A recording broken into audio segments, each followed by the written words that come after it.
예전에는 봄에 특히 심했는데 지금은 사계절 내내 황사와 미세먼지가 수시로 생겨납니다. 그래서 준비했습니다. 미세먼지와 황사를 배출하는 데 도움되는 음식과 한방차 알아보겠습니다.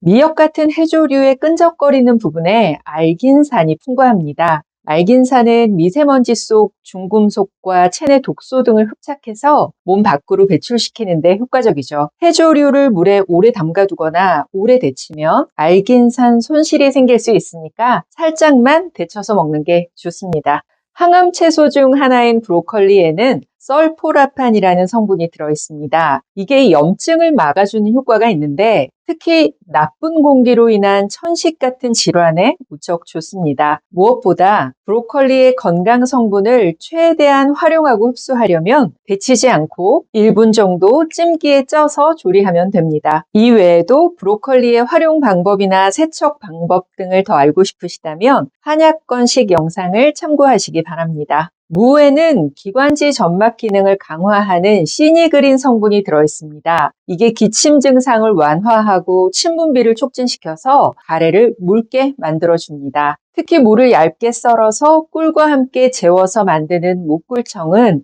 이럴 때 음료 베이스로 먹기에 아주 좋습니다. 무와 꿀을 1:1 비율로 섞어서 숙성시킨 후 드시면 됩니다. 그 외에도 무로 다른 음식을 만들어 드셔도 효과 볼 수 있습니다. 생선 중에서는 고등어가 기관지 건강에 좋습니다. 고등어 속 오메가3 지방산이 기도의 염증을 완화시키는 데 도움이 되기 때문입니다. 녹차 속의 타닌 성분도 황사로 인해 몸속에 유입된 중금속을 배출하는 데 도움이 많이 됩니다. 또 기관지 속 미세먼지를 씻어내서 소변으로 배출시키는 것으로도 알려져 있습니다. 도라지는 기침을 멎게 하는 진해작용, 가래를 없애는 거담작용을 해서 호흡기 질환에 특히 효과적입니다. 도라지에 들어있는 플라티코딘이라는 사포닌은 기관지를 활성화시키고 목 주위의 통증 완화에도 도움이 되죠. 거기다가 도라지 사포닌이 기도의 점액 분비물을 크게 놀려주기 때문에 몸속으로 오염물질이 들어오는 걸 막아주는 역할도 해줍니다. 잠깐!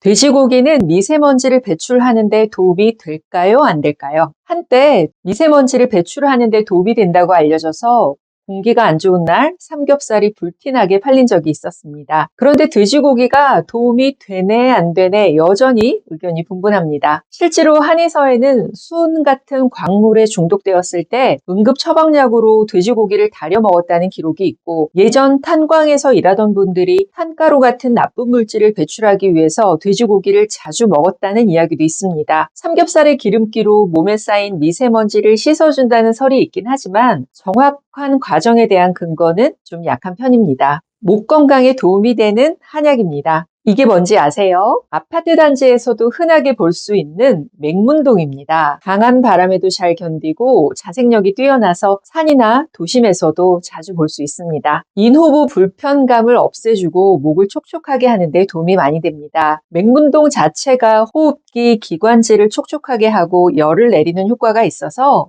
목의 건조함을 없애주는데 자주 쓰이고 있습니다. 약으로 사용할 때는 폐에 작용해서 기침 가래를 줄이는 진해 거담 효과로 많이 이용됩니다. 미세먼지로 인해서 기관지의 답답함에 도움되는 차를 찾고 계신다면 맹문동차 괜찮습니다. 볶은 맹문동 20g에 물 2리터를 넣고 끓여서 차처럼 마시면 목이 건조하고 호흡기가 약한 사람에게 실제로 도움이 됩니다. 이때 조심하실 건 맹문동을 구입할 때 침을 제거한 거심 맹문동을 구입해야 한다는 겁니다. 맹문동 중간의 심지는 심장을 두근거리게 하는 부작용이 있으니까요. 이것만 기억하시면 됩니다. 미세먼지에 잘 팔리는 용각산, 과연 어떤 약일까요? 이렇게 기관지가 답답할 때 제일 편하게 드시는 약은 아마 용각산일 겁니다. 용각산은 120년 정도의 아주 오랜 역사를 가지고 있는 약입니다. 일제강점기에 우리나라에 들어왔고요. 1967년부터는 보령제약이 기술 제휴를 해서 우리나라에서 판매하고 있습니다. 용각산의 대표 성분은 도라지라고 불리는 길경, 세네가, 행인, 감초인데요. 지금은 복숭아 맛, 블루베리 맛처럼 달달한 맛이 첨가돼서 먹기에도 편하게 나오고 있습니다. 가장 많이 들어있는 길경은 인후의 염증을 완화하고 가래를 배출시키는 작용을 하고 행인은 기침 가래에 대표적으로 쓰이는 생약제제고 세네가 역시 가래를 배출하는 데 도움이 됩니다. 그래서 용각산은 가래 때문에 기침나고 숨이 찰 때, 가슴이 답답하고 아플 때, 목에 염증이 있을 때 자주 사용되고 있습니다. 목 점막에 직접 작용하는 약이기 때문에 드실 때는 무리 없이 그냥 드시는 게 좋습니다. 용각산 드실 때 이런 점은 주의하시기 바랍니다. 다량의 사포닌이 들어있기 때문에 위장장애가 가장 일반적인 부작용입니다. 또 길경은 혈액을 묽게 하는 용혈 작용이 있으니까 와파린 같은 혈전 용해제를 드시는 분들이라면 용각산을 너무 오래, 너무 많이 먹는 건 주의해야 합니다. 지금은 미세먼지와 황사의 원인이 무엇 때문이라고 찾기도 어려울 만큼 원인이 다양합니다. 그때마다 우리가 할 수 있는 건 먹는 음식으로 컨디션 조절 잘 해서 조금이라도 몸 상하지 않도록 하는 방법일 겁니다. 오늘 영상 참고하셔서 기관지 건강 챙기는데 도움 받으시기 바랍니다. 건강정보, 건강식재료 소개해드리는 한약사 김경순이었습니다. 감사합니다.